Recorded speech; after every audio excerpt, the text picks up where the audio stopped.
Welcome back mga ka-TV. Ang video na tatalakayin natin ngayon ay ang chapter 47 ng Omniscient Reader's Viewpoint, at kung bago ka lang sa channel ko ay huwag mahiyang mag-like, subscribe o follow at i-click ang notification bell para ma-notify ka sa susunod na video. Paalala, ang video na tatalakayin natin ngayon ay maaaring mag-iba mula sa ilalabas na anime. Hindi ko inaangkin ang mga drawing o anumang materyales na ipapakita. Ang layunin ko ay magpakita ng suporta at magbigay ng impormasyon tungkol dito. Ang lahat ng kredito ay nananatili sa mga orihinal na may-ari. Maraming salamat, hindi ito isang ilusyon. Nang marinig ng lalaki ang pangalan ko, agad na lumaki ang kanyang mga mata sa gulat.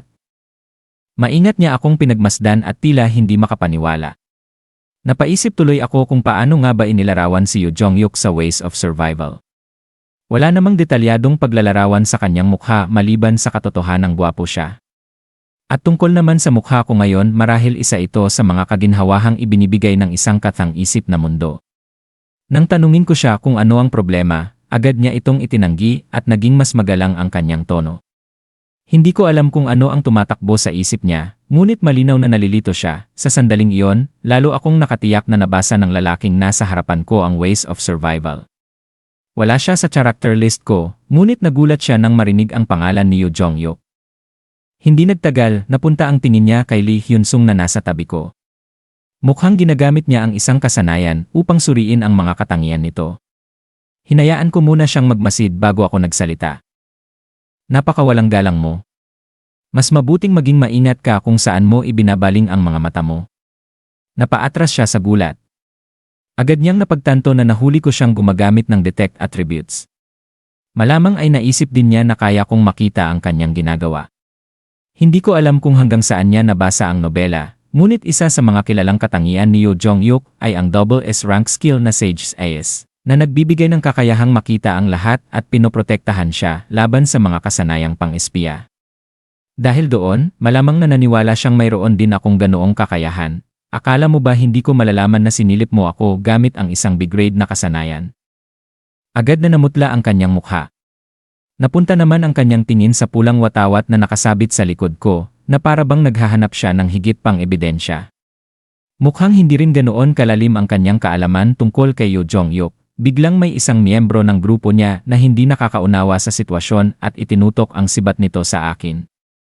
Bago pa makakilos sina Jung Hyewon at Lee Hyun-sung, isang malakas na tunog ang umalingaw-ngaw. Piyok, pumutok ang ulo ng lalaki at sumabog ang dugo nito na parang isang pulang fountain.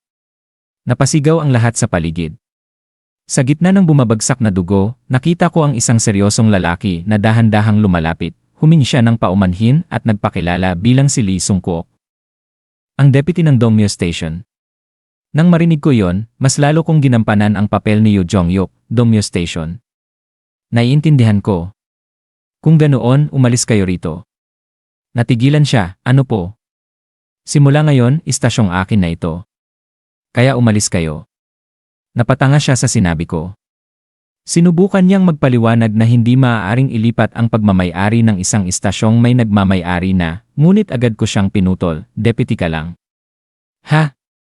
Kung may otoridad ka bilang deputy, maaari mong ilipat ang istasyon anumang oras. Hindi mo ba alam yon?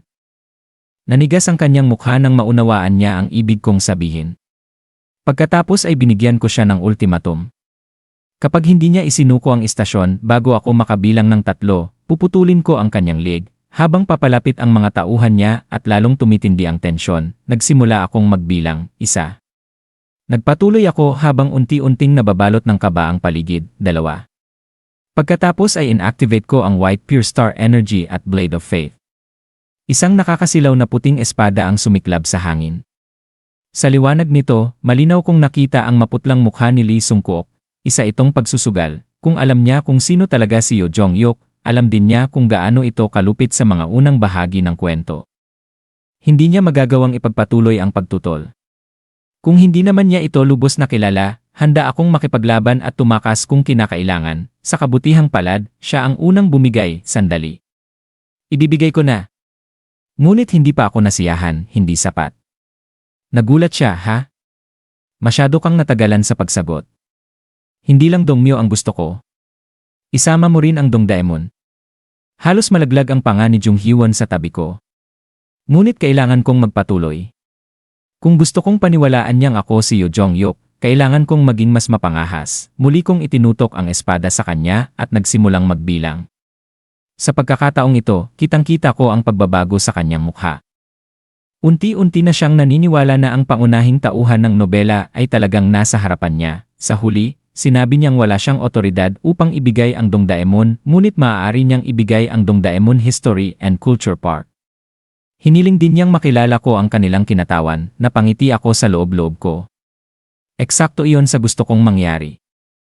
Patuloy niya akong pinuri at sinabing kilalang-kilala ang reputasyon ni Yoo Jong-hyuk.